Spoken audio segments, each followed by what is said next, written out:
Hello everyone, this is my virtual machine progress video.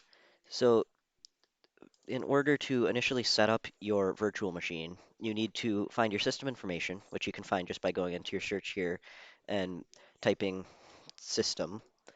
Mine shows up faster because I've searched it quite a bit.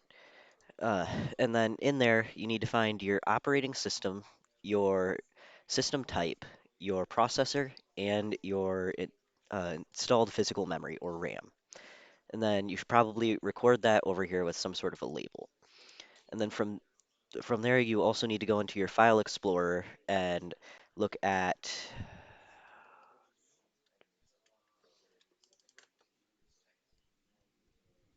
You will find your hard drive space under your This PC tab, and it will be the uh, OS disk C. And then you should also record that and like the total space and its free space. And then from there, to see how much you should use for your virtual machine, well, first off, obviously, you just record whatever type you would have, and then your processor. And then for the number of cores, you should probably take the number that you have and either cut it in half or just use two, whichever you feel like.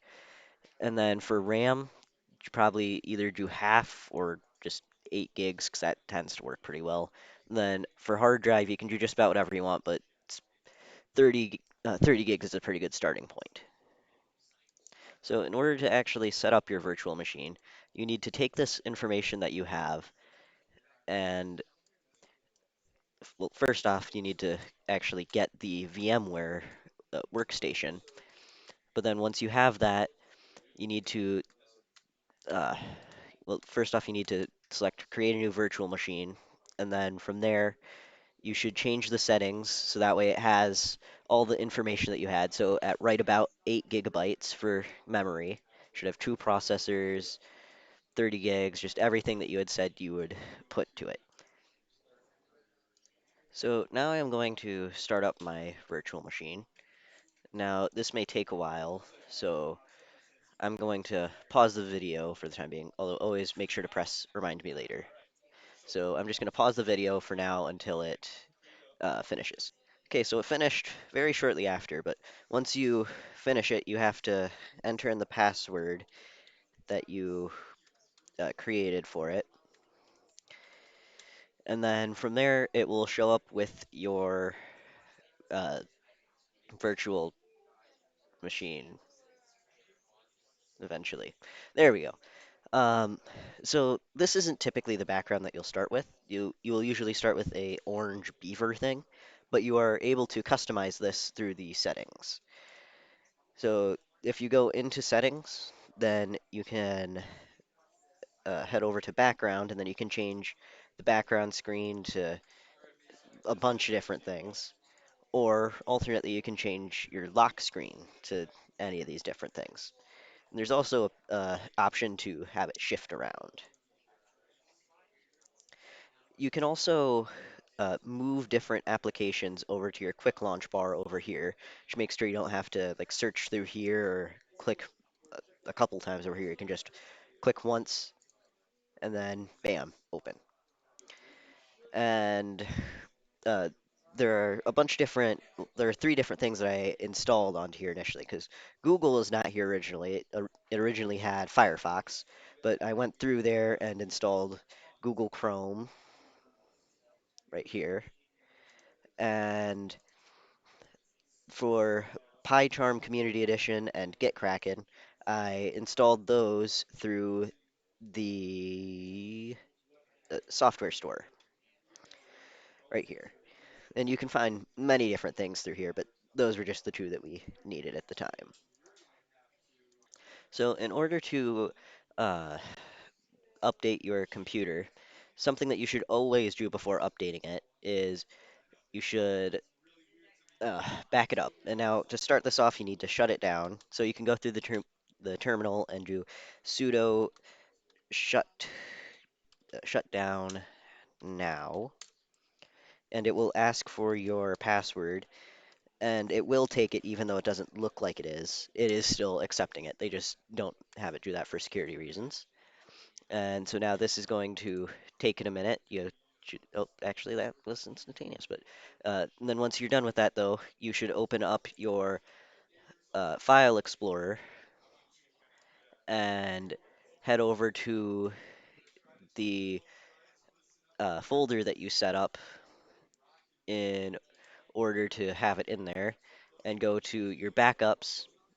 Well, actually, first you should go to your OS, uh, Control Control A, and then Control C in order to copy it. Head over to your backups, create a new folder with Control Shift N, name it after the day that you're named after the day that you're making it, which for me is the 24th. And then from there you go into there and do Control V. And then it will take it a minute to copy everything over, but once it does, then you now have your up-to-date backup. So I'm just going to pause this while it's the process of doing. So now that I have finished making this backup, which did take a little bit, so that is normal, although it does take a bit longer for me since I have several different things installed on it already. So from there, what you need to do is uh, open open your virtual machine back up, and uh, I'm just going to go ahead and pause while it is doing this. Um, so now that it's up, you have to put back in your password. You have to put back in your password in order to go back into it. And so now that you have it backed up, you will be able to go ahead and do your update. And you have to go through the terminal. And then from here, you do. So the commands that you have to enter are first sudo get, or actually sudo atp get update. You have to put your password in again.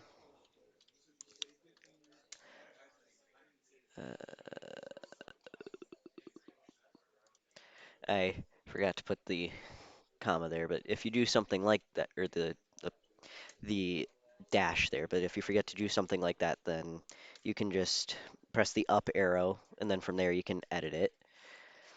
So now that I have it entered in correctly,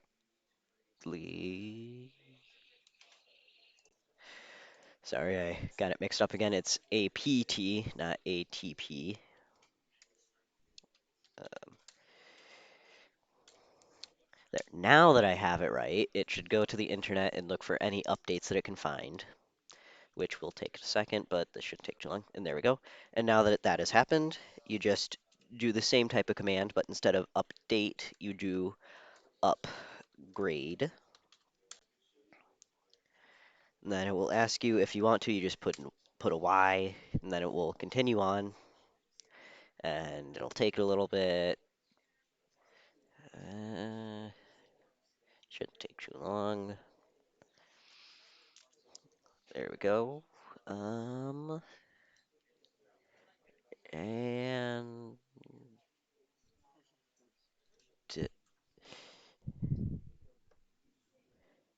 I feel like it's just doing this to spite me. There we go. Now that it's done, you do sudo reboot, which you should do every time afterwards. And then it will turn off. It will sometimes take a little bit, but then at that point, you now have an updated virtual machine.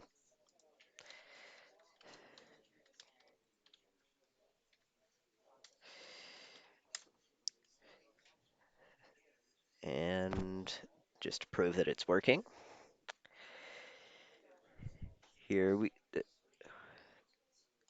here we go. Yeah, sometimes it'll do that where it'll just stay like that. You just have to go in and out of full screen. But here we go. Now you have an updated virtual machine. And that is it. Bye.